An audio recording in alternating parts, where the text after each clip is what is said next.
Hello साथियों, स्वागत है आप सभी का रोलो क्लासेस में।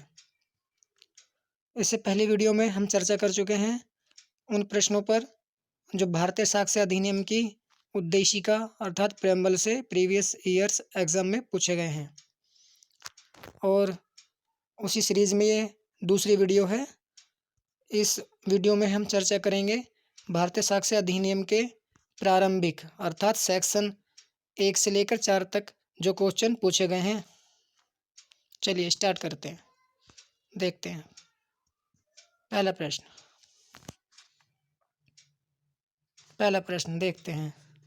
नीचे दिए गए कोड का प्रयोग करते हुए गलत कथन चुनिए।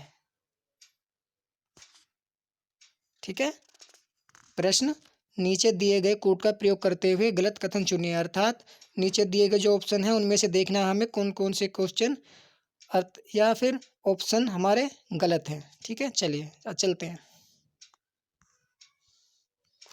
देखते हैं। ऑप्शन नंबर ए है भारतीय साक्ष्य अधिनियम मध्यस्थ के समक्ष कार्यवाहियों पर लागू नहीं होता। ऑप्शन नंबर बी भारतीय साक्ष्य अधिनियम न्यायालय द्वारा साक्ष्य लेने हेतु नियुक्त किए गए आयुक्त के समक्ष कार्यवाहियों पर लागू नहीं होता। ऑप्शन नंबर 3 न्यायालय के समक्ष प्रस्तुत किए गए शपथ पत्रों पर साक्ष्य अधिनियम लागू होता है। या फिर ऑप्शन नंबर 4 भारतीय साक्ष्य अधिनियम सभी प्रकार के सेना न्यायालयों के समक्ष होने वाली न्यायिक प्रक्रियाओं पर लागू होता है। ठीक है, आगे चलते हैं, देखते हैं। तो इसमें इसका ऑप्शन नंबर 1 देखते हैं। भारतीय साक्ष्य अधिनियम मध्यस्थ के समक्ष कार्यवाहियों पर लागू नहीं होता है। ठीक है, ऑप्शन नंबर बी भारतीय साक्ष्य अधिनियम न्यायालय द्वारा साक्ष्य लेने हेतु नियुक्त किए गए आयुक्त के समक्ष कार्यवाहियों पर लागू नहीं होता है। ऑप्शन नंबर न्यायालय के समक्ष प्रस्तुत किए गए शपथ पत्रों पर साक्ष्य अधिनियम लागू होता है। या फिर ऑप्शन नंबर 4 भारतीय साक्ष्य अधिनियम सभी प्रकार के सेना न्यायालयों के समक्ष होने वाली न्यायिक प्रक्रियाओं पर या कार्यवाहियों पर लागू होता है। चलिए इसका ऑप्शन देखते हैं। इसका सही आंसर हो जाएगा ऑप्शन नंबर बी अर्थात ऑप्शन नंबर 20 में देखते हैं हम क्या है। ऑप्शन नंबर बी अर्थात इसका ऑप्शन नंबर 2, 3 और 4 ये गलत है। ठीक है, चलिए आगे इसके बारे में इसकी एक्सप्लेनेशन देखते हैं।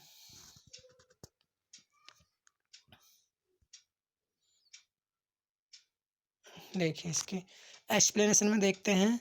भारतीय साक्ष्य अधिनियम 1872 की धारा 1 के अनुसार निम्नलिखित 7 विषयों के अतिरिक्त न्यायिक कार्यों पर साक्ष्य विधि लागू होगी। वो कौन कौन से 7 विषय हैं जिन पर साक्ष्य विधि या साक्ष्य अधिनियम लागू नहीं होगा?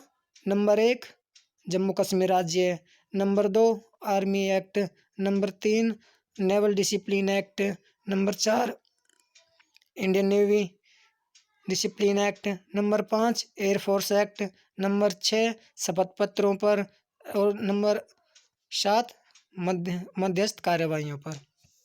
ठीक है, तो दोस्तों एक बात आपको बता देता हूँ। यहाँ पे जो पॉइंट नंबर 1 लिखा हुआ है जम्मू कश्मीर, अब जम्मू कश्मीर पे भी भारतीय साक्ष्य अधिनियम 1872 लागू होगा क्योंकि अब जम्मू कश्मीर भी एक पूर्ण राज्य बन चुका है। ठीक है, तो अब यहाँ पे हम देख सकते हैं ये 7 पॉइंट ऐसे हैं जिन पर भारतीय साक्ष्य अधिनियम लागू नहीं होता है। ठीक है, और एक शॉर्ट ट्रिक मैं थोड़ी सी बता देता हूँ ताकि आपके दिमाग में रहे। जैसे कि जितनी हमारी फोर्स है, फोर्स मतलब इंडियन नेवी हुई, एयरफोर्स हुआ और आर्मी हुई। ठीक है, इन बातों को हम दिमाग में थोड़ा सा एक नॉलेज के लिए रख सकते हैं कि इन तीनों पर साक्ष्य अधिनियम लागू नहीं होता है क्योंकि इनके कोर्ट अलग ही होते हैं। ठीक है, चलिए आगे चलते हैं। नेक्स्ट क्वेश्चन, अब यहाँ देखते हैं। नेक्स्ट क्वेश्चन, भारतीय साक्ष्य अधिनियम 1872 लागू होता है। देखते हैं। ऑप्शन नंबर ए प्रशासनिक अभिकरण की कार्यवाही पर, ऑप्शन नंबर बी मध्यस्थ की कार्यवाही पर, ऑप्शन नंबर सी अवमानना की कार्यवाही पर, या ऑप्शन नंबर डी उपयुक्त में से कोई नहीं। तो इसका सही आंसर हो जाएगा उपयुक्त में से कोई नहीं। अब इसका देखते हैं। भारतीय साक्ष्य अधिनियम 1872 की धारा 1 के अनुसार समस्त न्यायिक कार्यवाहियों पर लागू होती है, किंतु यह प्रशासनिक अभिकरण की कार्यवाही या मध्यस्थ के समक्ष कार्यवाही पर लागू नहीं है। अवमानना की कार्यवाही समस्त न्यायिक कार्यवाहियों के अंतर्गत सम्मिलित है। अतः भारतीय साक्ष्य अधिनियम 1872 अवमानना की कार्यवाही पर लागू होती है। चलिए आगे चलते हैं। प्रश्न नंबर 3, कौन सा साक्ष्य ग्राह्य नहीं है? ऑप्शन नंबर ए शपथ पत्रों पर दिया गया, ऑप्शन नंबर बी मौखिक साक्ष्य, ऑप्शन नंबर सी दस्तावेजी साक्ष्य, या फिर ऑप्शन नंबर डी विशेषज्ञों का साक्ष्य। तो इसका सही आंसर देखते हैं।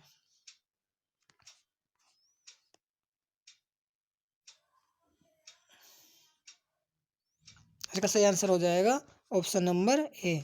भारतीय साक्ष्य अधिनियम की धारा 1 के अनुसार निम्नलिखित 7 विषयों को छोड़कर सभी न्यायिक कार्यवाहियों पर साक्ष्य विधि लागू होगी। अब देखिए, जैसा कि आपको मैं पहले बता चुका हूँ, अब जम्मू कश्मीर राज्य पर ये भारतीय साक्ष्य अधिनियम लागू होगा। ठीक है, तो इसको हम यहाँ पे कट कर देंगे। ठीक है, फिर उसके बाद ये आर्मी एक्ट हो गया, इंडियन नेवी डिसिप्लिन एक्ट हो गया, शपथ पत्रों पर, एयरफोर्स एक्ट, मध्यस्थम कार्यवाहियों पर। ठीक है, तो इसका सही आंसर हो जाएगा ऑप्शन नंबर ए। चलिए नेक्स्ट क्वेश्चन, क्वेश्चन नंबर 4, निम्नलिखित में से किस पर साक्ष्य अधिनियम लागू होता है? इसका ऑप्शन नंबर हो जाएगा, ऑप्शन नंबर ए है गैर न्यायिक कार्यवाहियों पर, ऑप्शन नंबर बी शपथ पत्रों पर, ऑप्शन नंबर सी न्यायिक कार्यवाहियों पर, या फिर ऑप्शन नंबर डी मध्यस्थम कार्यवाहियों पर। तो इसका सही आंसर हो जाएगा ऑप्शन नंबर सी न्यायिक कार्यवाहियों पर, अर्थात भारतीय साक्ष्य अधिनियम न्यायिक कार्यवाहियों पर लागू होता है। चलिए नेक्स्ट क्वेश्चन,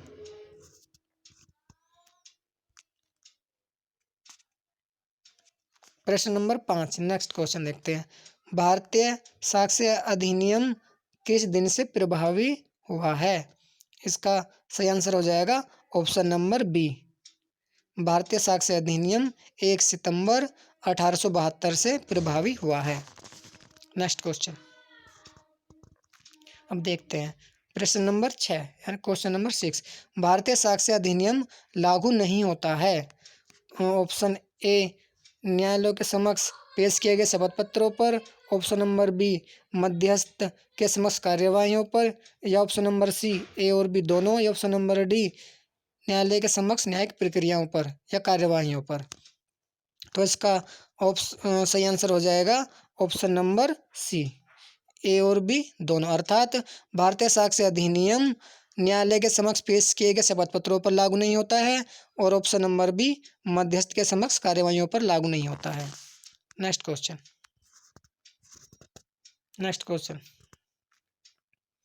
प्रश्न नंबर 7, भारतीय साक्ष्य अधिनियम की धारा 2 किस अधिनियम से निश्चित की गई? ठीक है, तो इसका ऑप्शन नंबर ए है निरसन अधिनियम 1948, ऑप्शन नंबर बी निरसन अधिनियम 1945, option number c 1938, option number d 1883। तो इसका सही आंसर हो जाएगा ऑप्शन नंबर सी, अर्थात भारतीय साक्ष्य अधिनियम की धारा 2 निरसन अधिनियम 1938 द्वारा निश्चित की गई है। चलिए नेक्स्ट क्वेश्चन, प्रश्न नंबर 8 देखते हैं। प्रश्न नंबर 8, भारतीय साक्ष्य अधिनियम 1872 के अधीन सुसंगत तथ्य। ऑप्शन नंबर ए विधिक रूप से सुसंगत होना चाहिए, ऑप्शन नंबर बी तार्किक रूप से सुसंगत होना चाहिए, ऑप्शन नंबर सी विधिक रूप से या तार्किक रूप से सुसंगत होना चाहिए, या ऑप्शन नंबर डी उपयुक्त में से कोई नहीं।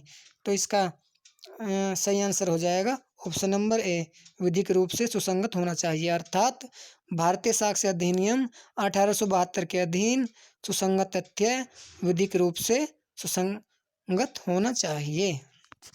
चलिए नेक्स्ट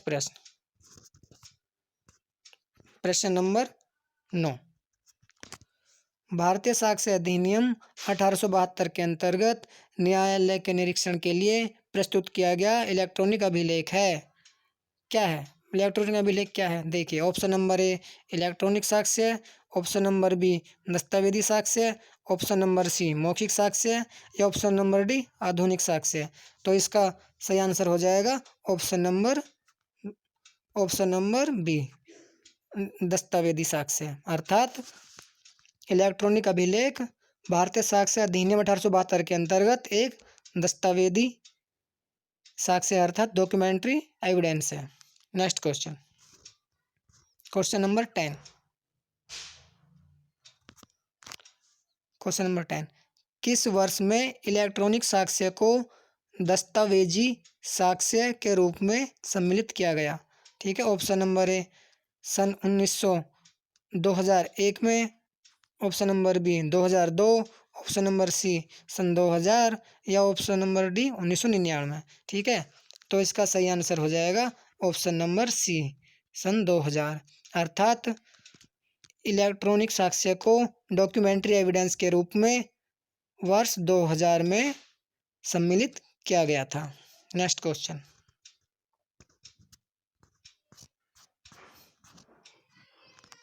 प्रश्न नंबर 11, क्वेश्चन नंबर 11 देखते हैं। साक्ष्य अधिनियम की धारा 3 में इलेक्ट्रॉनिक अभिलेखों को किस तिथि से शामिल किया गया है? ऑप्शन नंबर ए 17 अक्टूबर 2000, ऑप्शन नंबर बी 10 अक्टूबर 2000, ऑप्शन नंबर सी 2 अक्टूबर 2000, या फिर ऑप्शन नंबर डी 14 नवंबर 2000। तो इसका सही आंसर हो जाएगा ऑप्शन नंबर ए 17 अक्टूबर 2000, अर्थात साक्ष्य अधिनियम की धारा 3 में इलेक्ट्रॉनिक अभिलेखों को डॉक्यूमेंट्री एविडेंस में सम्मिलित किया गया है। चलिए नेक्स्ट क्वेश्चन, क्वेश्चन नंबर 12, प्रश्न नंबर 12, निम्न में से किन तथ्यों का साक्ष्य दिया जा सकेगा? तो ऑप्शन नंबर ए है हमारा जो विवादक तथ्य हैं, ऑप्शन नंबर बी जो सुसंगत तथ्य हैं, ऑप्शन नंबर सी ए और बी दोनों, या फिर ऑप्शन नंबर डी उपयुक्त में से कोई नहीं। ठीक है, तो इसका सही आंसर हो जाएगा ऑप्शन नंबर सी ए और बी दोनों, अर्थात जो विवादक तथ्य हैं और जो सुसंगत तथ्य हैं दोनों तथ्यों का साक्ष्य दिया जा सकता है। चलिए नेक्स्ट क्वेश्चन, क्वेश्चन नंबर 13। ठीक है, प्रश्न नंबर 13, इलेक्ट्रॉनिक दस्तावेजों को साक्ष्य के रूप में प्रमाणित एवं स्वीकार करने हेतु प्रावधान किस साक्ष्य अधिनियम द्वारा जोड़ा गया है? ठीक है, इसका ऑप्शन नंबर ए हो जाएगा साक्ष्य संशोधन अधिनियम 1989, ऑप्शन नंबर बी सूचना प्रौद्योगिकी अधिनियम 2000, ऑप्शन नंबर सी सूचना का अधिकार अधिनियम 2005, या ऑप्शन नंबर डी दंड प्रक्रिया संहिता संशोधन अधिनियम 1973। तो इसका सही आंसर हो जाएगा ऑप्शन नंबर बी सूचना प्रौद्योगिकी अधिनियम 2000, अर्थात इलेक्ट्रॉनिक दस्तावेजों को साक्ष्य के रूप में प्रमाणित एवं स्वीकार करने हेतु प्रावधान साक्ष्य संशोधन अधिनियम 2000 के द्वारा जोड़ा गया है। चलिए अगला प्रश्न, प्रश्न नंबर 14, न्यायालय में निरीक्षण के लिए प्रस्तुत दस्तावेजों में शामिल है।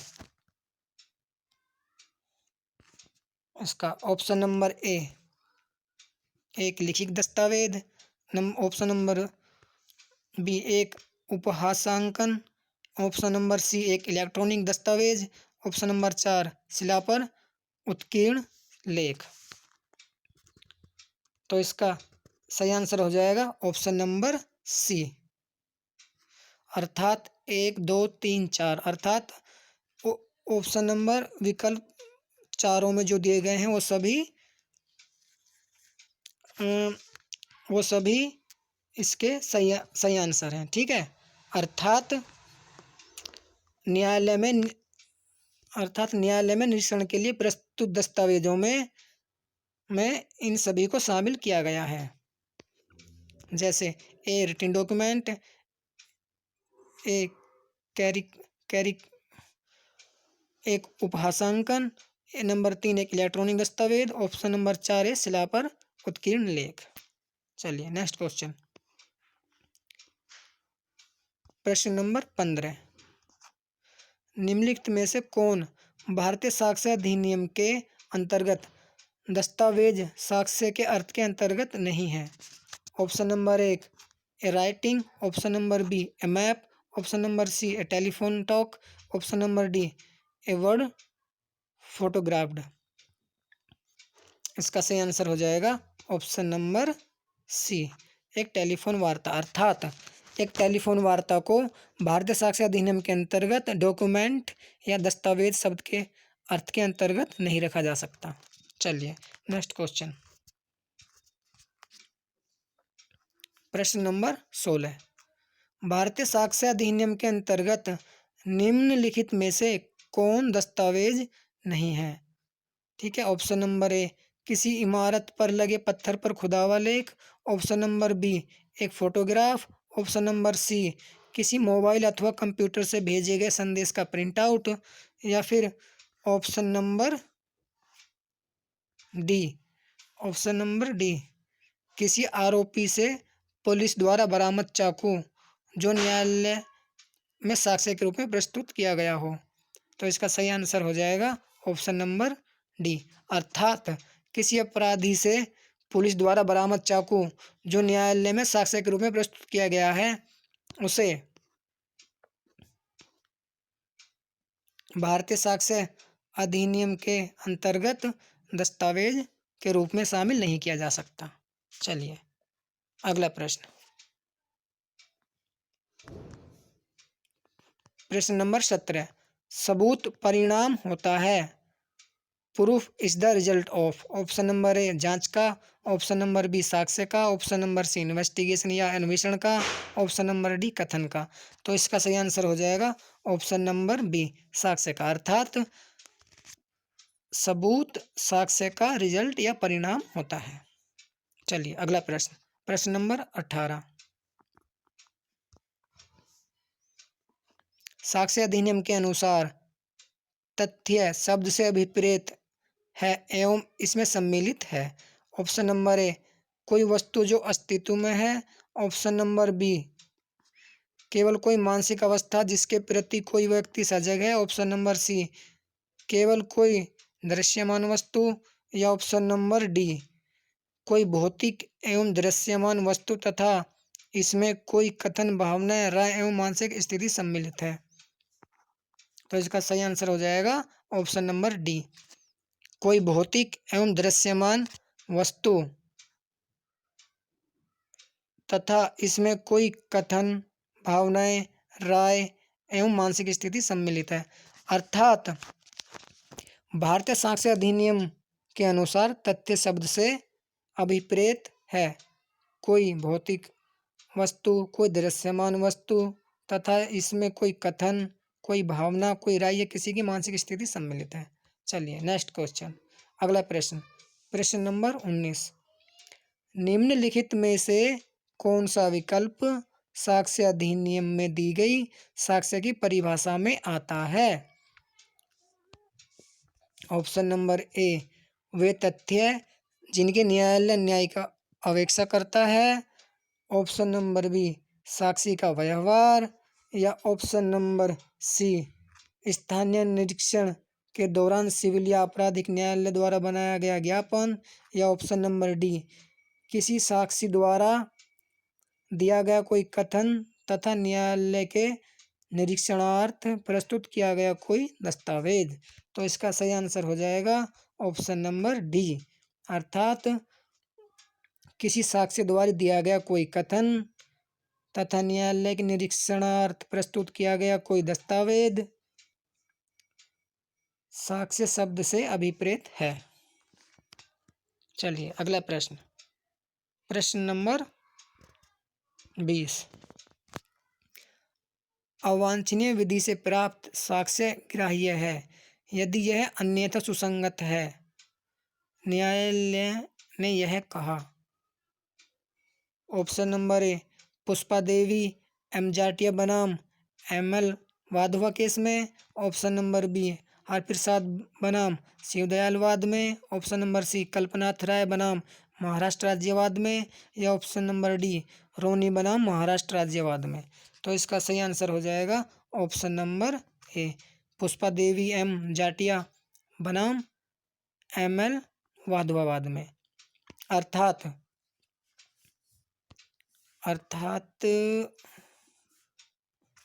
पुष्पा देवी एम जाटिया बनाम एम.एल. वाद में न्यायालय ने ये कहा है कि अवांछनीय विधि से प्राप्त साक्ष्य ग्राह्य है यदि यह अन्यथा सुसंगत है। चलिए अगला प्रश्न, प्रश्न नंबर 21। किसी वाद में एक पक्षकार द्वारा अभिकथित और प्रतिपक्षी द्वारा अस्वीकृत तथ्यों को कहा जाता है।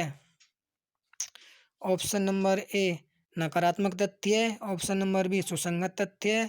ऑप्शन नंबर सी विवादक तथ्य। या ऑप्शन नंबर डी सकारात्मक तथ्य। तो इसका सही आंसर हो जाएगा ऑप्शन नंबर सी विवादक तथ्य। अर्थात किसी वाद में एक पक्षकार द्वारा अभिकथित और प्रतिपक्षी द्वारा अस्वीकृत तथ्यों को विवादक तथ्य कहा जाता है।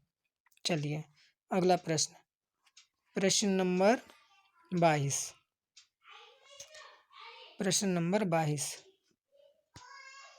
कै पर ख की हत्या का आरोप है, उसके विचारण में निम्नांकित में से कौन विवादक तथ्य हो सकते हैं। ऑप्शन नंबर ए कै ने ख की हत्या की। ऑप्शन नंबर बी कै एक ईमानदार व्यक्ति है। ऑप्शन नंबर सी कै को ख से गंभीर और अचानक प्रकोपन मिला। या फिर ऑप्शन नंबर डी कै को सामाजिक सेवाओं के लिए पुरस्कृत किया गया था। तो इसका सही आंसर हो जाएगा ऑप्शन नंबर बी 1 और 3। अर्थात ऑप्शन नंबर ऑप्शन नंबर 1 और ऑप्शन नंबर 3 उसके विचारण में विवादक तथ्य हो सकते हैं। चलिए अगला प्रश्न, प्रश्न नंबर 23। साबित नहीं हुआ से तात्पर्य है not proved means. Option number ए यह साबित नहीं किया गया, यह ना साबित किया गया, यह ना तो साबित किया गया है और नहीं ना साबित किया गया है। ऑप्शन नंबर डी यह इनकार किया गया है। तो इसका सही आंसर हो जाएगा ऑप्शन नंबर सी यह न तो साबित किया गया है और न ही ना साबित किया है। अर्थात जो न तो साबित किया गया हो और न ही ना साबित किया गया हो वो साबित नहीं हुआ कहा जाएगा। चलिए नेक्स्ट प्रश्न, अगला क्वेश्चन, प्रश्न नंबर 24। एक तथ्य जिसे न तो साबित किया गया है और न ही ना साबित किया गया है उसे कहते हैं। ऑप्शन नंबर ए साबित। ऑप्शन नंबर बी ना साबित। ऑप्शन नंबर सी साबित नहीं हुआ। या ऑप्शन नंबर डी निश्चयात्मक सबूत। तो इसका सही आंसर हो जाएगा ऑप्शन नंबर सी साबित नहीं हुआ। अर्थात एक तथ्य जिसे ना तो साबित किया गया है और ना ही ना साबित किया गया है उसे कहेंगे साबित नहीं हुआ। चलिए नेक्स्ट क्वेश्चन, अगला प्रश्न, प्रश्न नंबर 25। कोई तथ्य जब ना तो साबित किया गया है और ना साबित किया गया कहा जाएगा। ऑप्शन नंबर ए साबित। ऑप्शन नंबर बी साबित नहीं हुआ। ऑप्शन नंबर सी ना साबित। ऑप्शन नंबर डी उपयुक्त में से कोई नहीं। तो इसका सही आंसर हो जाएगा ऑप्शन नंबर बी साबित नहीं हुआ है। अर्थात जो तथ्य जब ना तो साबित किया गया और ना साबित किया गया तो उसे साबित नहीं हुआ कहा जाता है। अगला क्वेश्चन, चलिए अगला प्रश्न, प्रश्न नंबर 26। कोई भी तथ्य साबित नहीं हुआ कहा जाता है। ऑप्शन नंबर ए जब वह ना साबित हुआ हो। ऑप्शन नंबर बी, जब न्यायालय अपने समक्ष विषयों पर विचार करने के पश्चात यह विश्वास करे कि उसका अस्तित्व नहीं है। ऑप्शन नंबर सी, जब कोई प्रज्ञावान व्यक्ति अति संभाव्य समझे कि उस तथ्य का अस्तित्व नहीं है। या ऑप्शन नंबर डी, जब वह ना तो साबित किया गया हो और ना साबित किया गया हो। तो इसका सही आंसर हो जाएगा ऑप्शन नंबर डी, जब वह ना तो साबित किया गया हो और ना साबित किया गया हो। अर्थात कोई भी तथ्य साबित नहीं हुआ कहा जाता है जब वह ना तो साबित किया गया हो और ना ही ना साबित किया गया हो। चलिए अगला प्रश्न, प्रश्न नंबर 27। भारतीय साक्ष्य अधिनियम 1872 प्रत्यक्ष रूप से उल्लेख नहीं करता। ऑप्शन नंबर ए, मौखिक साक्ष्य का। ऑप्शन नंबर बी, दस्तावेजी साक्ष्य का। ऑप्शन नंबर सी, द्वितीयक साक्ष्य का। ऑप्शन नंबर डी, परिस्थितिजन्य साक्ष्य का। तो इसका सही आंसर हो जाएगा ऑप्शन नंबर डी, परिस्थितिजन्य साक्ष्य का। अर्थात भारतीय साक्ष्य अधिनियम 1872 प्रत्यक्ष रूप से परिस्थितिजन्य साक्ष्य का उल्लेख नहीं करता है। अगला प्रश्न, प्रश्न नंबर 28। निम्नलिखित में से कौन सा शब्द भारतीय साक्ष्य अधिनियम की धारा 3 के अंतर्गत परिभाषित नहीं है।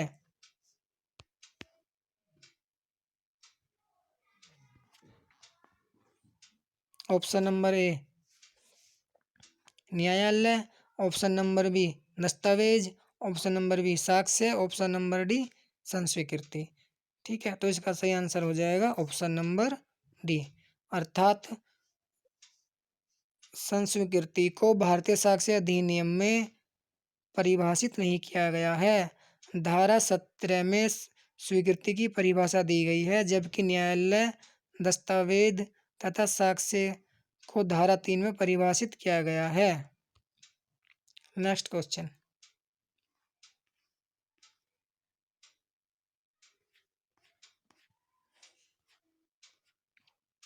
प्रश्न नंबर 29।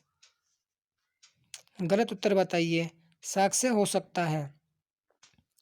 ऑप्शन नंबर ए, प्रत्यक्ष एक अप्रत्यक्ष, प्राथमिक एवं द्वितीयक, मौखिक एवं दस्तावेजी, प्रक्रियात्मक एवं सारमान। तो इसका सही आंसर हो जाएगा ऑप्शन नंबर डी, प्रक्रियात्मक एवं सारमान। अर्थात साक्ष्य प्रक्रियात्मक एवं सारवान हो सकता है। नेक्स्ट क्वेश्चन, प्रश्न नंबर 30। भारतीय साक्ष्य अधिनियम 1872 के अंतर्गत निम्न में से कौन एक न्यायालय पद की परिभाषा में सम्मिलित नहीं है। ऑप्शन नंबर ए, सभी न्यायाधीश। ऑप्शन नंबर बी, सभी मजिस्ट्रेट। ऑप्शन नंबर सी, सभी उपभोक्ता फोरम। या ऑप्शन नंबर डी, विधिक रूप से साक्ष्य लेने के लिए अधिकृत व्यक्ति। इसका सही आंसर हो जाएगा ऑप्शन नंबर सी, सभी उपभोक्ता फोरम। अर्थात सभी उपभोक्ता फोरम भारतीय साक्ष्य अधिनियम 1872 के अंतर्गत एक न्यायालय पद की परिभाषा में सम्मिलित नहीं है। चलिए अगला प्रश्न, प्रश्न नंबर 31। भारतीय साक्ष्य अधिनियम में उच्च न्यायालय पद के अंतर्गत निम्न में कौन नहीं आता है। ऑप्शन नंबर ए, सभी न्यायाधीश।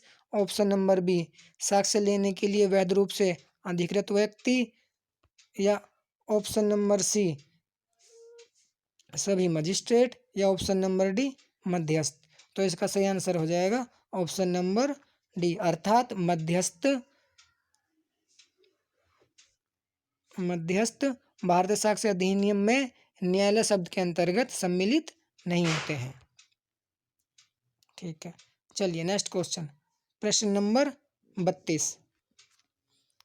किसी वाद में एक पक्षकार द्वारा अभिकथित और प्रतिपक्षी द्वारा अस्वीकृत तथ्यों को कहा जाता है।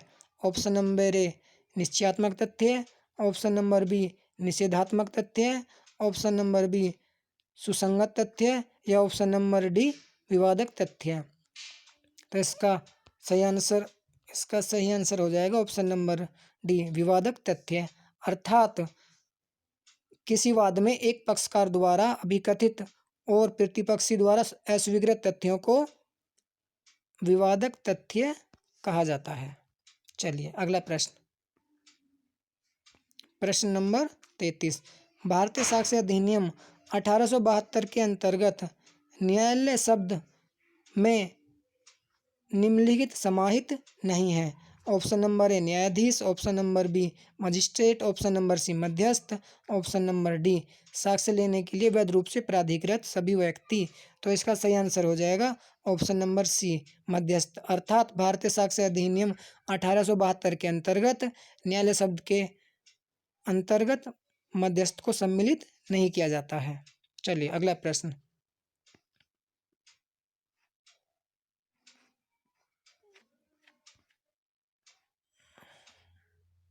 चलिए अगला प्रश्न देखते हैं। प्रश्न नंबर 34। निम्नलिखित में से कौन सा कथन सही नहीं है? ऑप्शन नंबर ए, यह कि किसी मनुष्य ने कुछ सुना या देखा, तथ्य है। ऑप्शन नंबर बी, किसी मनुष्य ने अमुक शब्द कहे, तथ्य है। ऑप्शन नंबर सी, यह कि किसी मनुष्य ने अमुक ख्याति है, एक तथ्य है।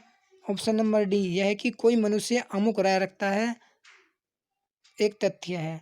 तो इसका सही आंसर हो जाएगा ऑप्शन नंबर सी, यह है कि किसी मनुष्य ने या किसी मनुष्य की अमुक ख्याति है, एक तथ्य है। अर्थात ये कथन सही नहीं है कि किसी मनुष्य ने अमुक ख्याति है, किसी मनुष्य की अमुक ख्याति है, यह एक तथ्य है, यह एक तथ्य नहीं है।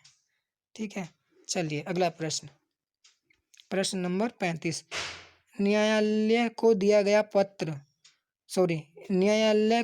शपथ पत्र। ऑप्शन नंबर ए, साक्ष्य नहीं है। ऑप्शन नंबर बी, साक्ष्य है। ऑप्शन नंबर सी, केवल एक लिखित कथन है। ऑप्शन नंबर डी, एक सबूत है। तो इसका सही आंसर हो जाएगा ऑप्शन नंबर ए, साक्ष्य नहीं है। अर्थात न्यायालय को दिया गया शपथ पत्र एक साक्ष्य नहीं है। चलिए नेक्स्ट क्वेश्चन, अगला प्रश्न, प्रश्न नंबर 36। कहता है कि ख ने बताया कि ए ने ब का कत्ल किया। ऑप्शन नंबर ए, प्राथमिक साक्ष्य है। ऑप्शन नंबर बी, सबसे अच्छा साक्ष्य है। ऑप्शन नंबर सी, अनुश्रुत साक्ष्य है। ऑप्शन नंबर डी, स्वीकृति है। तो इसका सही आंसर हो जाएगा ऑप्शन नंबर सी, अनुश्रुत साक्ष्य है। अर्थात क्या कहता है कि ख ने बताया कि ए ने ब का कत्ल किया, तो ये एक अनुश्रुत साक्ष्य है, अर्थात एक सुना सुनाया साक्ष्य है।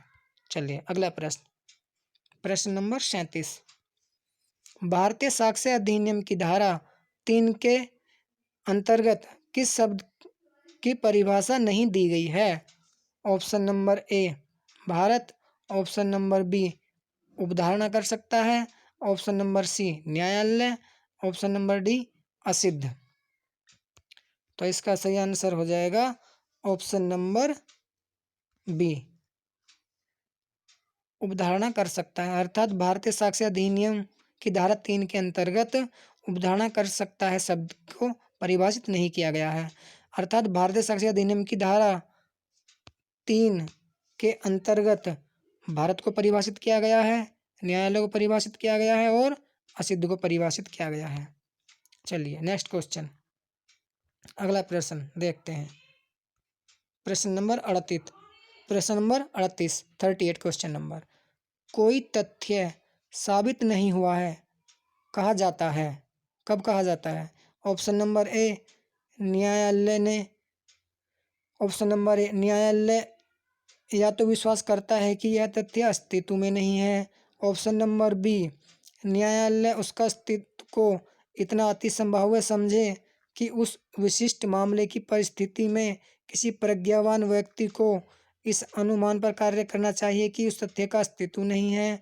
ऑप्शन नंबर सी, न्यायालय विश्वास करे कि तथ्य अस्तित्व में है। या ऑप्शन नंबर डी, जब वह तथ्य ना तो साबित किया गया है और ना ही ना साबित।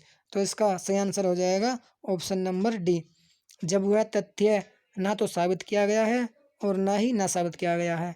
अर्थात जब कोई तथ्य ना तो साबित किया गया हो और ना ही ना साबित किया गया हो तो उसे ना साबित या साबित नहीं हुआ कहा जाता है।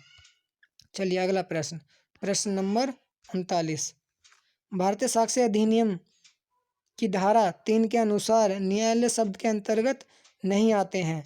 ऑप्शन नंबर ए न्यायाधीश, option number b magistrate, option number 3 मध्यस्थ, ऑप्शन नंबर डी साक्ष्य लेने के लिए अवैध रूप से प्राधिकृत व्यक्ति।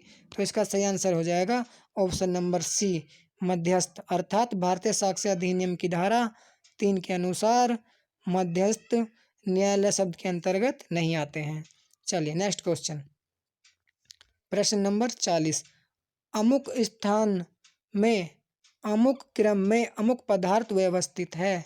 यह है एक तथ्य, एक राय, एक दस्तावेज, एक हेतुक। तो इसका सही आंसर हो जाएगा हमारा, इसका सही आंसर है ऑप्शन नंबर ए, अर्थात एक तथ्य है। चलिए नेक्स्ट क्वेश्चन, प्रश्न नंबर 41। प्रश्न नंबर 41। धातु पट्ट या शिला पर प्रकीर्ण लेख है। ऑप्शन नंबर ए एक तथ्य, ए दस्तावेज, एक राय, एक हेतुक। तो इसका सही आंसर हो जाएगा ऑप्शन नंबर ए एक तथ्य है। अर्थात किसी धातु पट्ट या शिलालेख पर लिखा गया लेख या शिला पर उत्कीर्ण लेख एक तथ्य माना जाता है। चलिए अगला प्रश्न, प्रश्न नंबर 42। दस्तावेज है एक उपहासांकन या व्यंग्य चित्र, ऑप्शन नंबर बी मुद्रित, शिलामुद्रित या फोटोचित्रित शब्द, ऑप्शन नंबर सी मानचित्र एवं शिला पर उत्कीर्ण लेख, या ऑप्शन नंबर डी उपयुक्त सभी। तो इसका सही आंसर हो जाएगा उपयुक्त सभी। अर्थात दस्तावेज के अंतर्गत इन सभी को सम्मिलित किया गया है या किया जाता है। ऑप्शन ए उपहासांकन या व्यंग्य चित्र, ऑप्शन नंबर बी मुद्रित, शिलामुद्रित या फोटोचित्रित शब्द, ऑप्शन नंबर सी मानचित्र या शिला पर धातुपट पर उत्कीर्ण लेख। चलिए अगला प्रश्न, प्रश्न नंबर 43। साक्ष्य से अभिप्रेत है और इसमें सम्मिलित है। ऑप्शन नंबर ए केवल मौखिक साक्ष्य, ऑप्शन नंबर बी केवल दस्तावेजी साक्ष्य, ऑप्शन नंबर सी मौखिक एवं दस्तावेजी दोनों साक्ष्य, ऑप्शन नंबर डी केवल ऐसा मौखिक साक्ष्य जो दस्तावेजों पर आधारित है। तो इसका सही आंसर हो जाएगा ऑप्शन नंबर सी मौखिक एवं दस्तावेजी दोनों साक्ष्य। अर्थात साक्ष्य के अंतर्गत मौखिक एवं दस्तावेजी दोनों साक्ष्यों को सम्मिलित किया जाता है। चलिए और प्रश्न नंबर 44। साक्ष्य अधिनियम में साबित नहीं हुआ का क्या अर्थ है। देखिए ये प्रश्न कई बार पूछा गया है, कई क्वेश्चनों, कई पेपरों, कई परीक्षाओं में ये प्रश्न आया। अर्थात इसका मतलब ये है कि ये प्रश्न बहुत इंपॉर्टेंट है हमारे आने वाली परीक्षाओं के लिए भी। ठीक है, साक्ष्य अधिनियम में साबित नहीं हुआ का अर्थ क्या है। ऑप्शन नंबर ए तथ्य का अस्तित्व नहीं है, ऑप्शन नंबर बी अस्तित्व का नहीं होना संभावित है, ऑप्शन नंबर सी न्यायालय को संदेह है, या ऑप्शन नंबर डी तथ्य ना तो साबित हो और ना साबित हो। अर्थात साबित नहीं हुआ ऐसा तब कहा जा सकता है जब तथ्य ना तो साबित हुआ हो और ना ही ना साबित हुआ हो। चलिए नेक्स्ट क्वेश्चन, प्रश्न नंबर 45। भारतीय साक्ष्य अधिनियम 1872 में यथा परिभाषित शब्द न्यायालय में सम्मिलित नहीं है। ऑप्शन नंबर ए श्रम न्यायालय के पीठ आसीन अधिकारी, ऑप्शन नंबर बी तहसीलदार, ऑप्शन नंबर सी मध्यस्थ, ऑप्शन नंबर डी सिविल न्यायालय द्वारा नियुक्त कमिश्नर। तो इसका सही आंसर हो जाएगा ऑप्शन नंबर सी मध्यस्थ। अर्थात भारतीय साक्ष्य अधिनियम 1872 में यथा परिभाषित शब्द न्यायालय में मध्यस्थ को न्यायालय की श्रेणी में नहीं रखा गया है। और न्यायालय शब्द के अंतर्गत कौन कौन आते हैं? श्रम न्यायालय के पीठासीन अधिकारी, तहसीलदार और सिविल न्यायालय द्वारा नियुक्त कमिश्नर। चलिए अगला प्रश्न, प्रश्न नंबर 46। भारतीय साक्ष्य अधिनियम 1872 के अधीन तथ्य की उपधारणा। ऑप्शन नंबर ए तर्क, मानवीय अनुभव एवं प्राकृतिक घटनाओं एवं प्राकृतिक विधि पर आधारित है। ऑप्शन नंबर बी विधि के प्रावधानों पर आधारित है। ऑप्शन नंबर सी वह होती है जिसकी न्यायालय उपेक्षा नहीं कर सकता। ऑप्शन नंबर डी की स्थिति निश्चित एवं समरूप होती है। तो इसका सही आंसर हो जाएगा ऑप्शन नंबर ए, अर्थात भारतीय साक्ष्य अधिनियम 1872 के अधीन तथ्य की उपधारणा तर्क, मानवीय अनुभव एवं प्राकृतिक घटनाओं व प्रकृति की विधि पर आधारित है। चलिए अगला प्रश्न, प्रश्न नंबर 47। निश्चयात्मक प्रमाण से संबंधित प्रावधान है। ऑप्शन नंबर ए धारा 3, ऑप्शन नंबर बी धारा 4, ऑप्शन नंबर सी धारा 5 या ऑप्शन नंबर डी धारा 6। तो इसका सही आंसर हो जाएगा ऑप्शन नंबर बी धारा 4, अर्थात धारा 4 निश्चयात्मक प्रमाण से संबंधित प्रावधान रखती है या करती है। चलिए अगला प्रश्न, प्रश्न नंबर 48। जहाँ कहीं भारतीय साक्ष्य अधिनियम 1872 द्वारा यह निर्दिष्ट है कि न्यायालय किसी तथ्य की उपधारणा करेगा, वह न्यायालय ऐसे तथ्यों को ऑप्शन नंबर ए साबित मानेगा यदि और जब तक वह ना साबित नहीं किया जाता है। ऑप्शन नंबर बी साबित मानेगा यदि और जब तक वह ना साबित नहीं किया जाता है। Option number c option number c साबित मानेगा, या ऑप्शन नंबर डी साबित मानेगा और उसे ना साबित करने के प्रयोजन के लिए साक्ष्य दिए जाने की अनुज्ञा नहीं देगा। तो इसका सही आंसर हो जाएगा ऑप्शन नंबर ए साबित मानेगा यदि और जब तक वह ना साबित नहीं किया जाता है। चलिए अगला प्रश्न, प्रश्न नंबर 49 या प्रश्न नंबर 49 भारतीय साक्ष्य अधिनियम में सम्मिलित है। ऑप्शन नंबर ए प्रिजम्प्शियो ज्यूरिस केवल, ऑप्शन नंबर बी प्रिजम्प्शियो ह्यूमिनिस केवल, या ऑप्शन नंबर सी ए और बी दोनों, या ऑप्शन नंबर डी उपयुक्त में से कोई नहीं। तो इसका सही आंसर हो जाएगा ऑप्शन नंबर सी ए और बी दोनों, अर्थात भारतीय साक्ष्य अधिनियम में निम्नलिखित को सम्मिलित किया जाता है। ऑप्शन नंबर ए प्रिजम्प्शियो ज्यूरिस और ऑप्शन नंबर बी प्रिजम्प्शियो ह्यूमिनिस। तो चलिए साथियों, आज की इस वीडियो में हमने देखा कि भारतीय साक्ष्य अधिनियम की प्रारंभिक अर्थात धारा या सेक्शन 1 से लेकर 4 तक कितने क्वेश्चन या कैसे क्वेश्चन पूछे गए हैं, और इस वीडियो के माध्यम से आप इसको पीडीएफ में इसको देख सकते हैं। ये क्वेश्चन पूछे गए हैं और इन प्रश्नों के आधार पर ही आप अपनी तैयारी को चेक कर सकते हैं कि आपकी तैयारी कैसी है और आपको कितनी तैयारी की और ज़रूरत है।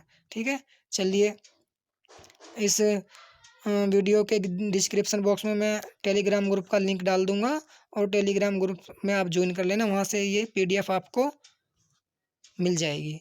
ठीक है, चलिए और अगली वीडियो में हम चर्चा करेंगे। ठीक है, और ये वीडियो आपको सबसे पहले मिल जाए इसके लिए आप इस चैनल को सपोर्ट, शेयर और सब्सक्राइब कर दीजिए। Thank you.